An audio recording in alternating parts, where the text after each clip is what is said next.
What's up, guys? I'm Kyle, also known as Panda Man. In today's video, I'm going to give you a whole bunch of great hip exercises that you can use in your recovery from your patellar tendon rupture. I first ruptured one of my patellar tendons April 11th, 2012. My left knee. I was playing basketball, sprinting down the court. Public school teacher at the time, K-4 phys ed. Late night game in a men's league. I'm sprinting down the court. Bam! Leg explodes. That's what it felt like.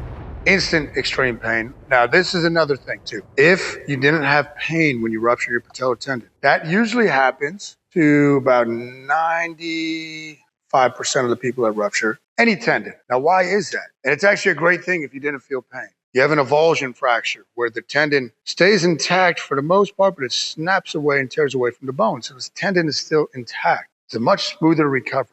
Fortunately, and I say fortunately because I learned a heck of a lot this way, both times I've ruptured patellar tendons, that did not happen to me. The pain was off the charts. The tendon snapped into 4 pieces, vertically and horizontally, right in the middle. So that is a much more rare form of a tendon rupture. Like if you guys remember Kobe Bryant when he ruptured his Achilles tendon towards the end of his career. He was able to stay out there and shoot the foul shots. Now, Kobe was a beast. Not taking anything away from Kobe. But so how could he do it with the pain? There's not much pain when you rupture a tendon like that, guys. There really isn't. Anybody that tells you otherwise is exaggerating. They're being a drama queen. Took me away in the ambulance. I remember guys coming over, covering their eyes on my team, right? So it's a men's league. They're walking away, covering their eyes. And it's just, I'm like, man, this is bad. Now, at first, I thought maybe dislocated my leg. Like I couldn't, like it was just such an odd, the pain was off the charts. So I'm asking them, yelling, guys, is my leg turning colors? Because I'm thinking, man, we got to snap this back in before I lose all circulation to my leg. They took me away in the ambulance, went to the local hospital. When the first doctor came in after they did x-rays and all that, before Devin even got there, he said,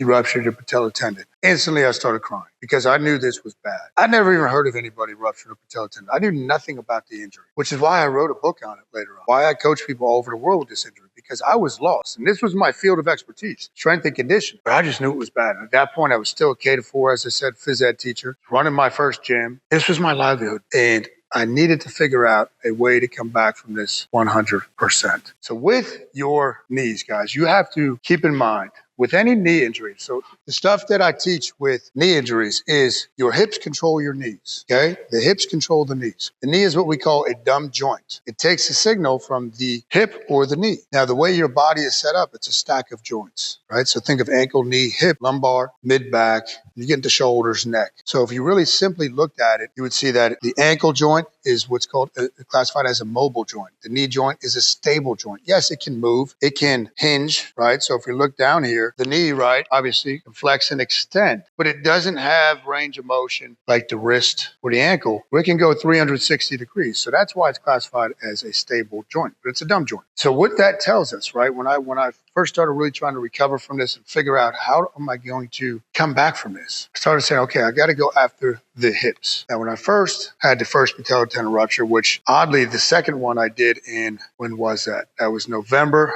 of 2014. So not that much far after the first one. Same thing, playing basketball. Same exact thing happened to the other leg. Now, with both of my injuries, the knee capsule blew out. The IT band, that thick fibrous band that runs on the outside of your leg that you might foam roll sometimes, that snapped. 3 ligaments were torn.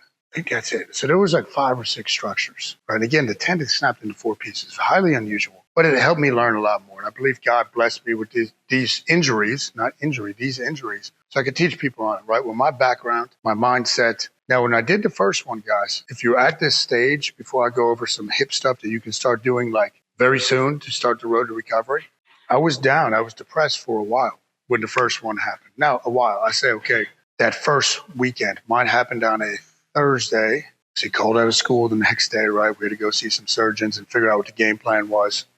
But that first weekend, I was really kind of depressed because I was researching this injury and I could not find anything out there on the injury. So it was frightening. Everything was dealing with ACLs, MCLs, that type of thing. Nothing on patellar tendon ruptures. Now, fortunately, I was able to connect with, and I already had a relationship with Louis Simmons of Westside Barbell. Louis is probably the greatest strength coach in the history of the world. I was able to find through digging in some forums and all that he had ruptured his patellar tendon like in the early 80s. I want to say for some reason, I'll tell my head like 1982 or something. So called Louis up and he gave me great advice. And I'll tell you one piece of advice that applies to any injury that he told me was, Kyle, you can have full range of motion You could be pain-free, but until you're over the injury in between your 2 ears, you're not healed. So you could be pain-free, full range of motion, but if you still have fear of getting injured, you are not recovered. Now, with that in mind, with my first patellar tendon rupture, I played in another men's basketball league 6 months after my surgery. 6 months. Now, physically, was I ready to do that? Not even close. I played 2 or 3 games. It's actually, there's a picture of me playing in that league in my book, which you can get in the pinned comment, by the way. It's got everything you need to recover. And I include a call with. So be wise with your knowledge with this. Take advantage of that. But the knee kept swelling up. So I had to get 40 cc's of fluid drained. And I said, okay, I'm not physically ready to do that. But I did that for the mental reason. I said, okay, I need to prove to myself I have no fear of injury again. I told you, I actually did it again, playing in a men's basketball league, to the other leg. So if you have fear of re-injuring the leg that you already injured, your patellar tendon rupture that you already have, more than likely, if it happens to you again, it's going to be the other leg. For some reason, I think it's like 40% more likely to do the other leg. So just keep that in mind. Now, getting back to what we were talking about, the hips. Now, with a lot of PTs, a lot of what the doctors are going to tell you to do, it's nonsense. A lot of them do not have expertise in this injury. It's a very rare injury. So they're going to tell you to do stuff like a straight leg raise. Don't waste your time with that. You got video on here. If you go back to 2012, look at my YouTube channel where me doing that for the first time. Extremely painful. Now, it was a big victory. It was a big hallmark moment. We were at one of my gyms, one of the first locations doing that. I remember Devin was videoing. I was so pumped, but it really meant nothing in my recovery. It just felt like my knee was going to tear apart. Don't worry about your squat pattern. That'll come as we develop the hips. Now, the range of motion, don't force that, first of all. Never force the range of motion or the bend. Take it to slight discomfort, then back off. Do not let anybody, any PT, any doctor, put you on your belly and start cranking your leg. That mistake was made to me with the first one. PT had me on my belly, and I'm thinking of being tough, and I got to push through this. Cranks my leg, fat pads ruptured, and we thought we retore my patellar tendon. It was devastating. Thank goodness we didn't, but after that, I'm like, never again. So be very cautious when you're going to PT for this, if you go to PT. Now, I'd recommend at PT, the main thing you're looking for at PT is modalities like ultrasound and hands-on massage. That's going to be the biggest benefit to you. You could watch some of my other videos about how to scrape your knee and get the tissue to realign. All right, so what can you do right away? Well, with the second one, I realized, man, I got to really just keep training the hips, because as you gain that strength in the hips and the posterior chain, the range of motion will unlock. So this is what I theorize, and what I've seen to be true with clients and myself, is as your body has the strength to utilize that range of motion, it'll give you back that range of motion. I'll use one example before I show you some of these exercises. Forget about any injury. A lot of people, when they're squatting, right, they can't get all the way down. So let's see here. So a lot of people might squat, and it might look like this. I can't get any deeper. And I'll say, okay, let's get on your back. Let's get on your back. And now let me see if you can do this. Pull your knees all the way into your chest. Yeah, I could do that. Well, isn't that a squat position? So you can get into that position, but what did we do? We took away the need for the core to stabilize, right? So essentially we added strength.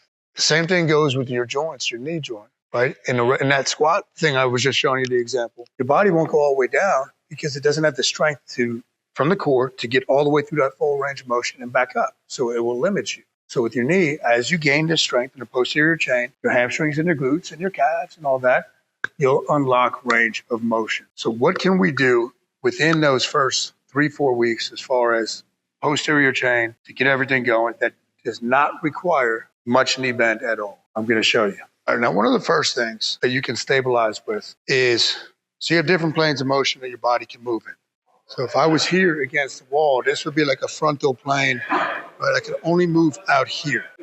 So with that, obviously, you can stabilize, you can grab onto something. And in this example, we want to make sure that those hips are mobile, right? So not only strength, but we want to have mobility with it. So if I'm holding on to here, let's say it was my right leg that was injured, right? I'm stabilizing, I'm swinging out to the side, right? So I'm getting what's called frontal plane leg swings. So great one, right, for the hip mobility. And you can even turn this into a strength exercise. Come out, hold isometrically, hold in certain positions. Now, this would be sagittal. Not that you need to remember this, but we can now go where the wall would be perpendicular to us, working this. So think of these ones, the leg swings, the hip swings, as range of motion. And you could turn them into strength. You could do isometric holds with all of them and whatnot. Now, with the second time I did this, I was hex deadlifting within that first month. Pretty heavy too, like 315. So again, considering the injury, that was pretty good. Not too far out from the injury.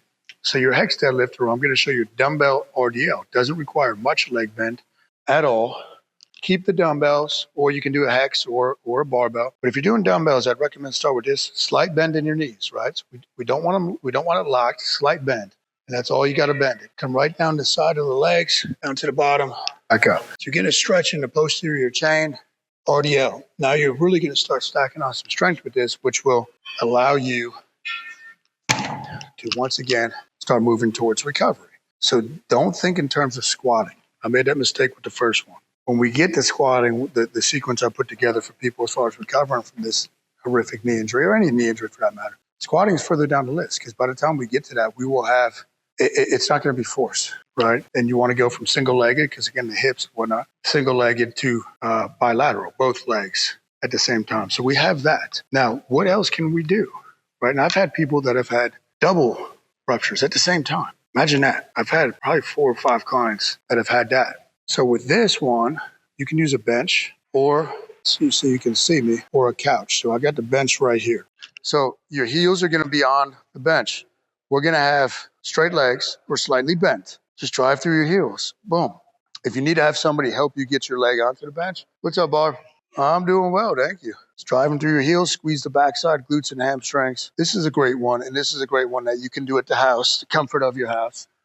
And bang out the reps. Again, really just get strong on that. So that works for anybody, pretty much at any stage of this. Now, the next one I'm going to show you for the hips, that'll give you enough to really get started. It's a single leg anterior reach, single leg deadlift. I'm going to show you the single leg without even any weight, because you can stabilize, right? You can stabilize and hold on to a foam roller, or hold on to, let's do this real time, right? So if I got a foam roller right here, and I sync this with all the other stuff I teach you guys on my channel with the patellar tendon rupture, as far as reverse pedaling on the bike, right? Like I sequence this all together, but sequences with, making sure you're wearing your knee sleeve, making sure you're doing your scraping, making sure you're getting a lot of heat on there. So the knee sleeve, remember, is compression. So single leg anterior reach. So let's say it was my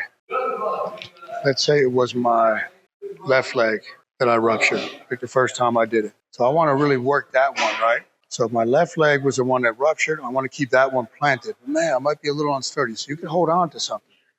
So if I was here, okay, keep this right here. I'm supporting myself almost like a crutch. My right leg, I want to keep the toe pulled up towards the shin. And I'm putting a little weight on here, but now I'm really working that left leg. Very little bend, and work the range of motion that you can work right now. You might only be able to get here. That's fine, right? You're going to get a lot of this. I'm moving this out of the way so you can see. So if I didn't have this, right, as you progress to this, slight bend, single leg anterior reach, come down and touch. Come down, touch. Okay, so those are great ones. And I think you guys start incorporating them with your passive range of motion. You can go through my channel. I got a lot of stuff on there. Passive range of motion, leg extensions with the band you could do early on. You will be light years ahead of where you would be if you don't incorporate this stuff. So follow the path that I lay out for you with this. It's something I've studied for years. It's something I'm passionate about helping you with. There's no fear. There's a silver lining with this injury. It'll be one of the best things that's ever happened to you. I can guarantee you that. But you got to have that mindset. Feel sorry for yourself for a day or two, and then let's get to work. All right, I hope you liked the video. Click the link in the pinned comment if you want to get my book. And with the book, people tell me I'm crazy for doing this. I include a call. We'll hop on the phone for 20 minutes. I'll answer any questions you have, and we'll get you recovered. Don't forget to like the video, leave a comment, and subscribe and hit the notification button so you never miss a video I'm putting out on my channel. Peace.